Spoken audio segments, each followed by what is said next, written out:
ছেলের জন্মদিনে বিরিয়ানি আমি নিজেই রান্না করেছিলাম।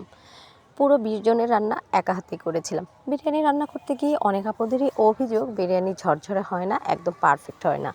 আজকের ভিডিওতে আমি দেখানোর চেষ্টা করব আমি কিভাবে খুবই সাধারণভাবে ঝরঝরে এবং পারফেক্ট বিরিয়ানি তৈরি করে থাকি। আর আমার রান্না করা বিরিয়ানি খেতেও কিন্তু অনেক সুস্বাদু হয়। চলেন আপনাদের সাথে শেয়ার করি। এখানে দেখতে পাচ্ছেন, এখানে আমি ৩ কেজি চিনি গুঁড়া চাউল নিয়েছি। সেই সাথে মাংসটাকে আগেই কিন্তু ম্যারিনেট করে নিয়েছি। এখানে প্রায় ৫.৫ কেজির মতো মাংস আছে। আর এই মাংসগুলোকে আমি টক দই, সয়া সস, চিনি এবং টমেটো সস দিয়ে মাখিয়ে রেখেছিলাম। আর এখানে আদা, রসুন এবং কাঠবাদাম বেটে নিয়েছি, আর পরিমাণ মতো পেঁয়াজ কুচি করে নিয়েছি। আর এখন হচ্ছে আসল ব্যাপার।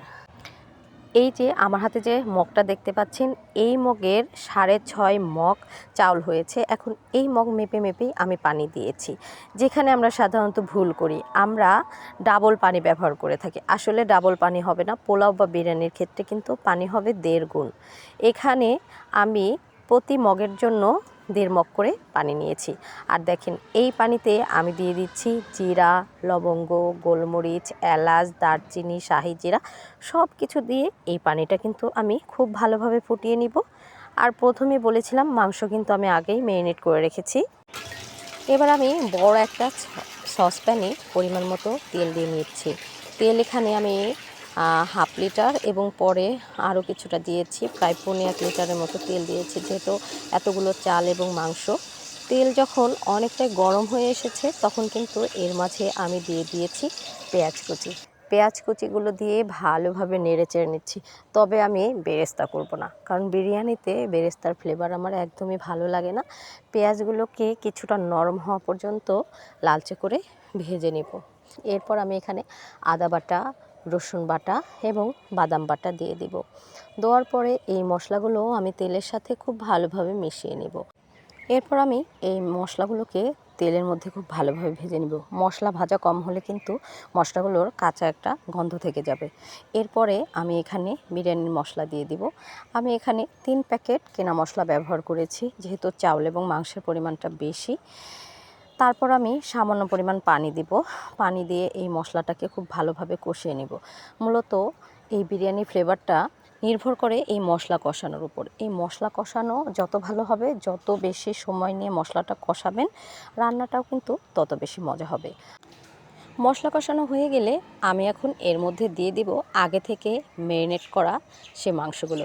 প্রথমে বলেছিলাম এখানে টক দই, সয়া সস, টমেটো সস, লবণ এবং সামান্য একটু চিনি দিয়ে আমি ম্যারিনেট করে রেখেছিলাম। এবার এই মশলার সাথে মাংসগুলোকেও কিন্তু খুব ভালোভাবে কষাতে হবে। আমি কোনো রকম পানি ব্যবহার করব না, কারণ এখানে যথেষ্ট পরিমাণ পানি আছে, তেল আছে।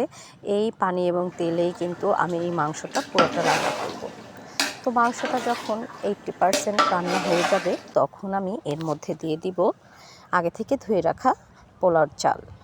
পোলাওর চাল দেওয়া হয়ে গেলে মাংসের সাথে চালকে খুব ভালোভাবে মিশিয়ে নিতে হবে। এই কাজটা কিন্তু অনেক ধৈর্য ধরে সাবধানতার সাথে করতে হবে। আর চুলার আঁচটা কিন্তু একদম কম থাকতে হবে, তা না হলে কিন্তু নিচের দিকে পুড়ে যাবে।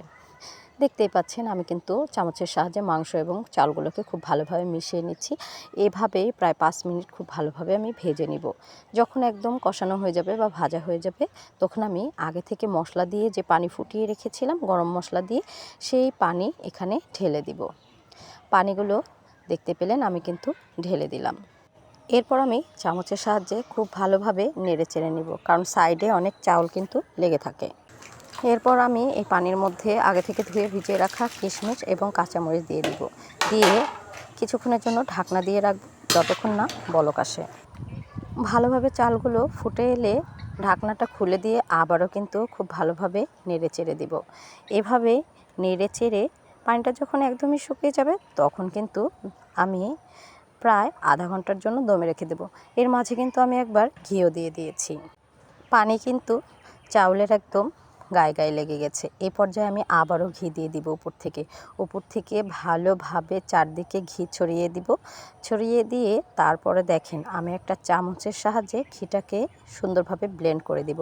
দিয়ে ঢাকনা দিয়ে আবারও আধা ঘন্টার জন্য কিন্তু দমে রেখে দিব।